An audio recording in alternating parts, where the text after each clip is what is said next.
Selamat pagi dan Assalamualaikum warahmatullahi wabarakatuh. Seseliki Channel melanjutkan tutorial tentang proses-proses sosial, lebih khusus adalah asimilasi. Asimilasi ini dalam konsep sosiologi biasanya bersanding dengan akulturasi, dengan amalgamasi. Namun beberapa buku yang beredar di SMA ataupun juga di SMP itu banyak yang membingungkan tentang tiga konsep ini, sehingga penggunaan pendefinisian dan memberikan contoh konsep ini seringkali tertukar dan bahkan juga seringkali tidak tepat untuk memberikan contoh-contoh. Maka tiga konsep ini rentan mengalami misconcept.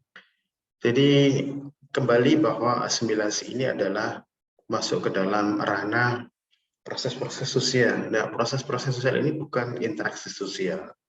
Kalau interaksi sosial adalah dua individu atau lebih yang melakukan kontak sosial dan terjadi understanding, saling pengertian. Itu disebut dengan interaksi sosial. Sementara asimilasi ini masuk ke dalam ranah bagaimana masyarakat itu menyatukan individu dan kelompok yang ada di dalamnya itu. Disatukan, diintegrasikan. Ini adalah dalam rangka proses mengintegrasikan. Nah, mengintegrasikan ini ada asosiatif dengan musyawarah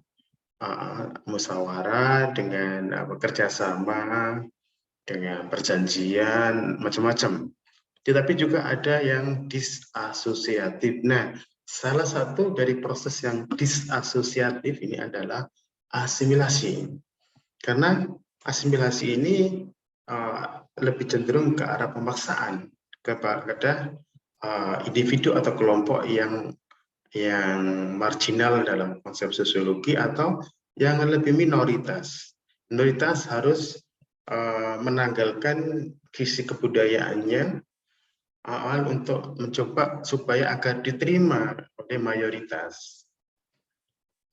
Jadi ini adalah prasyarat, misalnya mayoritas silakan kamu ada di sini, silakan kamu tinggal di sini, silakan kamu migrasi ke sini, silakan kamu hidup di sini, asal kamu harus mengikuti tata cara yang ada di sini. Nah, itu adalah semangat asimilasi, dan asimilasi ini banyak terjadi di politik dan juga banyak terjadi di masyarakat ya.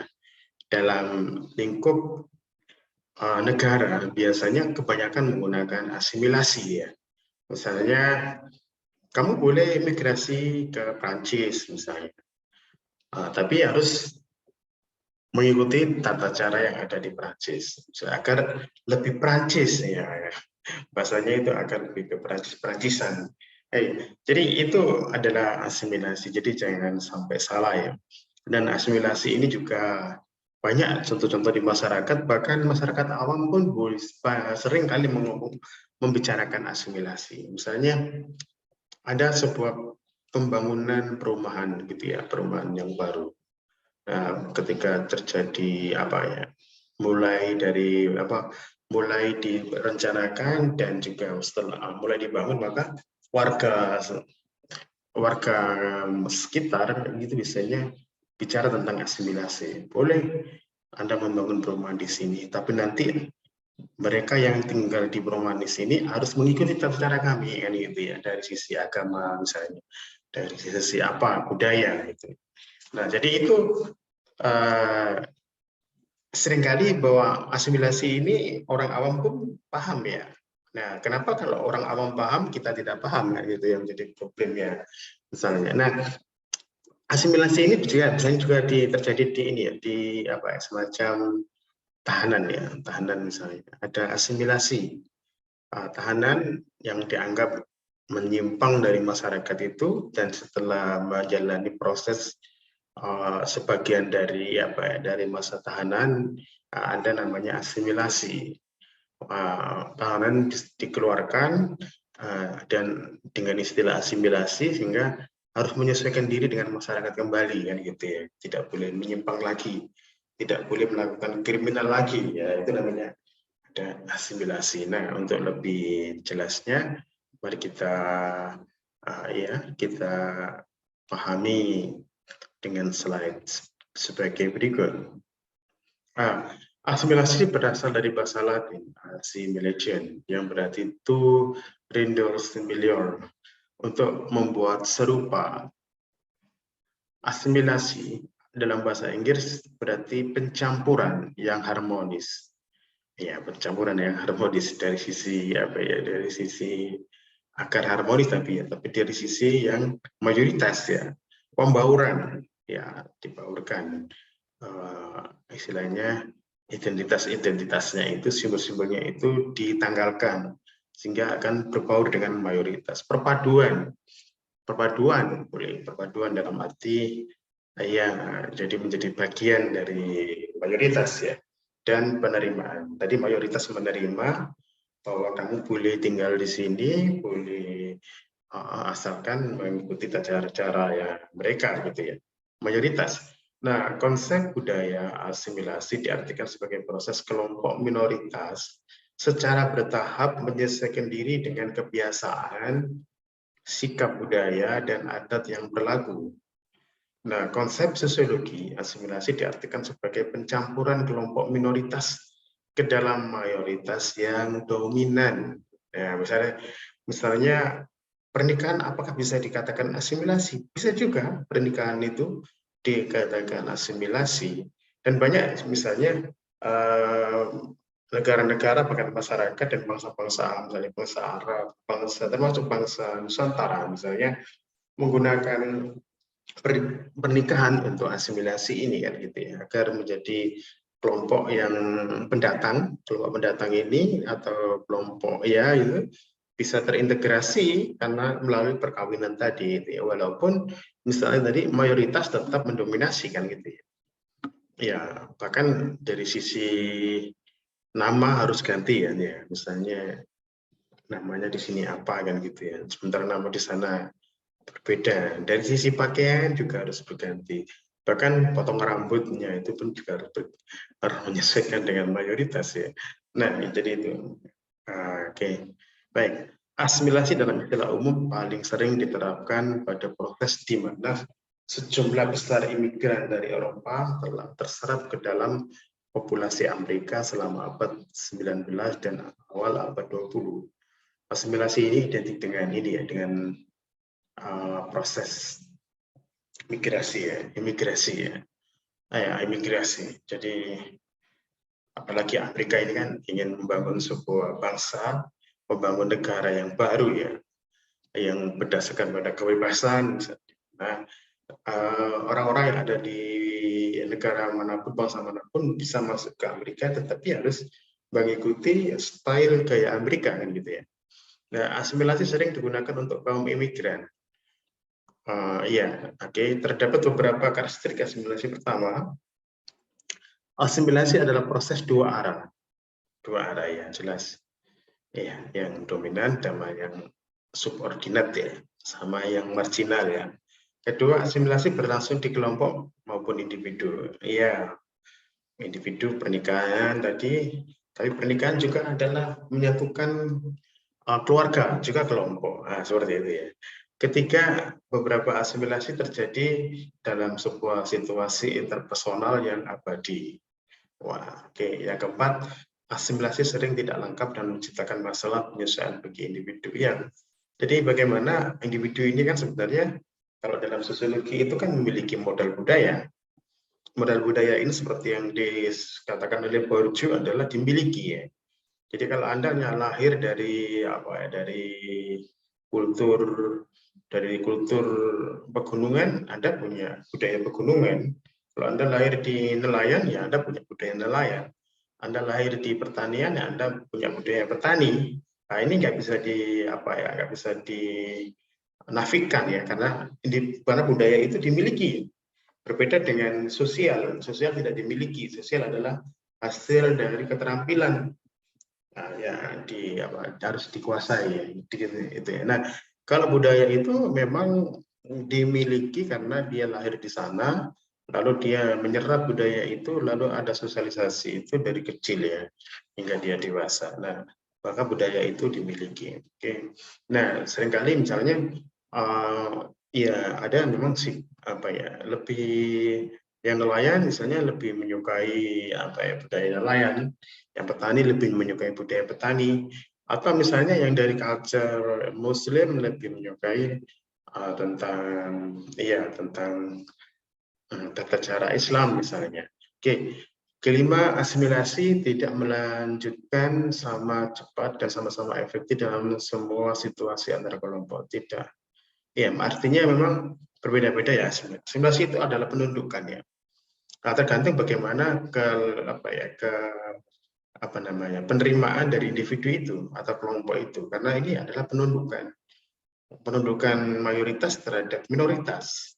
Nah, ada yang menerima dengan syarat, ada yang itu dianggap sebagai strategi kan gitu. Oke lah, saya akan mengikuti, tapi sebenarnya dia tetap sembunyi-sembunyi menerapkan budayanya. Misalnya banyak terjadi kasus itu di Perancis misalnya. Perancis itu misalnya negara-negara Arab atau di pendatang Arab itu kan jelas Muslim ya.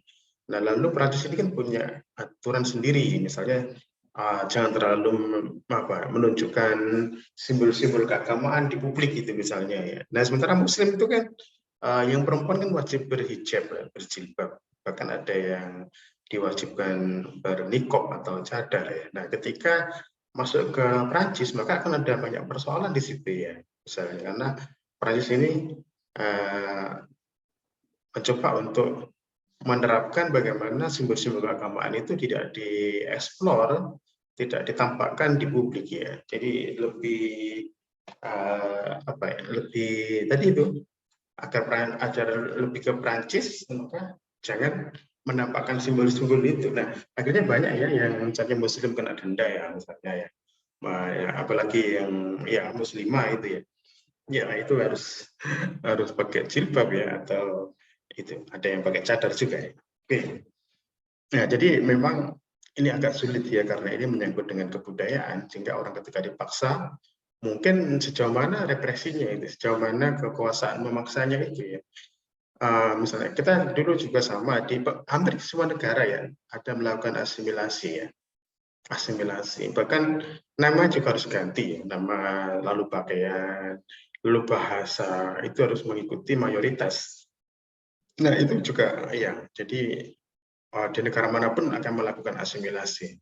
Baik, asimilasi yang merupakan proses integrasi sosial ya, melalui pembangunan yang ditandai dengan kelompok minoritas atau pendatang menyesuaikan diri baik perilaku sosial, bahasa, dan simbol-simbol lainnya dengan norma atau nilai yang dominan. Kelompok minoritas menerima struktur, norma, nilai, pola perilaku kelompok dominan, dan menanggalkan identitas atau budaya asal kelompok minoritas, sehingga menimbulkan konsensus dan integrasi sosial. Ya, memang integrasi sosial yang dipaksakan. Kalau nggak, konsensus yang dipaksakan. Asimilasi bertujuan untuk mengintegrasikan kelompok atau pendatang, warga minoritas ke dalam nilai-nilai atau praktik-praktik kelompok dominan. Jadi peribahasa asimilasi ini bisa kita lihat seperti lain ladang, lain belalang, lain lubuk, lain ikannya. Di mana bumi dipijak, di situ langit dijunjung. Masuk kandang kambing mengembik, masuk kandang harimau mengaum. Nah, ini peribahasa asimilasi. Jadi begitu banyak peribahasa ya, artinya karena asimilasi ini adalah proses politik tertua ya, proses politik yang paling tua. Bagaimana kamu bisa, karena manusia itu adalah makhluk sosial, bukan makhluk soliter. Nah, sebagai makhluk sosial, dia juga punya nilai-nilai, dia punya, individu ini juga punya ego ya, punya nilai, dan punya identitas, punya budaya tertentu. Tapi akhirnya dia harus, karena dia makhluk sosial, harus terintegrasi secara kelompok atau bangsa atau negara, gitu. Sehingga otomatis mau nggak mau dia harus meninggalkan ketika budaya atau identitas ini berbeda dengan mayoritas. Nah, ya. Tadi saya sudah sebut bahwa asimilasi sejauh ini digunakan oleh negara untuk menciptakan integrasi nasional ya. Negara Inggris, Prancis, Jerman, Amerika Serikat, Kanada, dan Australia menggunakan asimilasi untuk membentuk kebangsaan. Negara tersebut membuka diri terhadap imigran. Namun mereka juga menerapkan kebijakan bahwa para pendatang harus belajar untuk hidup. Nah, ya. Para pendatang harus belajar untuk hidup dengan adat dan tata cara setempat. Pendatang harus bersedia untuk meninggalkan adat istiadat dan tata cara kehidupan di tempat yang lama, terutama yang tidak sesuai dengan atau kontras dengan lingkungan baru. Ya, ini jadi problem adalah ketika muslimah, misalnya ya tadi misalnya muslim misalnya harus pakai jilbab gitu ya, atau si laki-lakinya harus pelihara jenggot gitu ya, misalnya. Nah, ketika masuk ke dalam sebuah komunitas, sebuah negara bangsa yang di situ lebih suka pelihara kumis, nah, ini kan akan terjadi masalah kan itu ya. Oke, baik. Negara Eropa seperti Prancis dan Jerman menerapkan strategi asimilasi dengan melarang pendatang menggunakan simbol keagamaan di tempat umum, seperti di sekolah, di kantor, dan seterusnya. Jadi banyak kasus itu ya, misalnya ada yang pakai jilbab di umum ditenda atau langsung ditegur, gitu juga pernah terjadi ya, ditegur oleh elit-elit politik. Kebijakan asimilasi ini untuk membuat pendatang menjadi lebih Prancis atau lebih Jerman. Ya, Jerman yang seperti apa, Prancis yang seperti apa, Australia seperti apa. Jadi seperti itu intinya ya. Baik, jadi Indonesia juga melakukan asimilasi ya untuk kaum pendatang seperti etnis Tionghoa, Arab, India, Eropa supaya lebih pribumi ya bahasanya kan itu. Jadi pada tahun 1961 Indonesia membuat piagam asimilasi dan juga kepres keputusan presiden pada tahun setelah peristiwa 1965. Jadi asimilasi ini masuk ke dalam piagam. Jadi tidak ada negara manapun yang tidak menerapkan asimilasi. Hampir semua negara menerapkan asimilasi karena ini adalah politik tertua ya tadi ya. Mungkin di suku-suku juga sama menerapkan asimilasi karena itu politik tertua. Oke, Indonesia menginginkan warga pendatang seperti etnis Arab, etnis Tionghoa membaur, mengadopsi cara hidup pribumi ya, dengan meninggalkan budayanya sendiri. Pendatang dilarang menggunakan dan mengembangkan bahasa aslinya, misalnya menggunakan bahasa Mandarin. Ya dulu pernah ya terjadi, sekarang mungkin enggak ya. Sekarang dibolehkan ya karena adanya reformasi. Baik. Pendatang tidak dibolehkan mengembangkan dan mementaskan kesenian seperti barongsai. Ya ini dulu ya. Tapi sekarang sudah ada reformasi sehingga sekarang dibolehkan. Bahkan pendatang disarankan memilih nama yang lebih berbumi seperti Wijaya, Jono ya. Jadi nama-nama Limangwat itu diganti menjadi Wijaya, Jono ya. Limangwat. Oke, baik. Asimilasi terjadi apabila ada perbedaan kebudayaan atau kelompok-kelompok manusia. Anggota kelompok yang berbeda kebudayaan saling berinteraksi secara intensif dalam jangka waktu yang cukup lama. Tapi tadi bahwa asimilasi juga tadi masalah politik ya. Dalam arti adalah regulasi politik, tapi juga terjadi secara tidak langsung ya. Dalam arti tidak secara politik, tapi secara budaya. Karena hasil dari interaksi ya yang lama, hasil dari dari konteks bersama. Selain itu masing-masing pihak menyesuaikan kebudayaan mereka masing-masing sehingga terjadi proses penyelesaian kebudayaan di antara mereka. Tetapi saya kira kalau masalah kebudayaan ini tetap masalah yang dominan ya tetap ya. Agak sulit misalnya yang tidak dominan itu membiarkan itu ya, legowo itu ya. Saya kira kalau ya yang dominan ini yang pasti dia akan mengatur. Oke, beberapa faktor yang mempermudah terjadi asimilasi sikap dan kesediaan tenggang rasa. menghargai orang asing beserta kebudayaannya. Ya, kalau tegang rasa bagi yang ini ya, yang minoritas, Wilogowo, lalu yang mayoritas juga perlu menghargai juga ya, mungkin perlu pelan-pelan misalnya ya, tidak langsung berubah total gitu ya. Kesempatan di bidang ekonomi seimbang. Nah, biasanya kalau diiming-imingi ekonomi misalnya ya orang cenderung lebih mudah asimilasi ya gitu ya. Karena pekerjaan ya akan mendapat pekerjaan. Golongan penguasa bersingkat terbuka terhadap golongan minoritas. Oke, kesamaan dalam berbagai unsur kebudayaan, perkawinan campur dan musuh bersama dari luar. Ini faktor-faktor yang memudah. Selain itu ada faktor-faktor yang menghambat asimilasi, yaitu terisolasinya suatu kebudayaan tertentu dalam masyarakat. Kurangnya pengetahuan golongan tertentu mengenai kebudayaan golongan lain. Kelompok tertentu merasakan takut terhadap kebudayaan kelompok lain. Adanya perasaan superior, kelompok tertentu sehingga meremehkan kelompok lain. Perbedaan ciri badania antara kelompok, adanya perasaan in group, kelompok yang kuat, adanya sikap diskriminasi golongan yang berkuasa, dan perbedaan kepentingan dan pertengahan-pertengahan pribadi. Jadi ini adalah referensi yang saya gunakan ya. Anda silakan membaca lebih lanjut buku ini. Mungkin sampai di sini dulu. Terima kasih dan selamat pagi dan wassalamualaikum warahmatullahi wabarakatuh.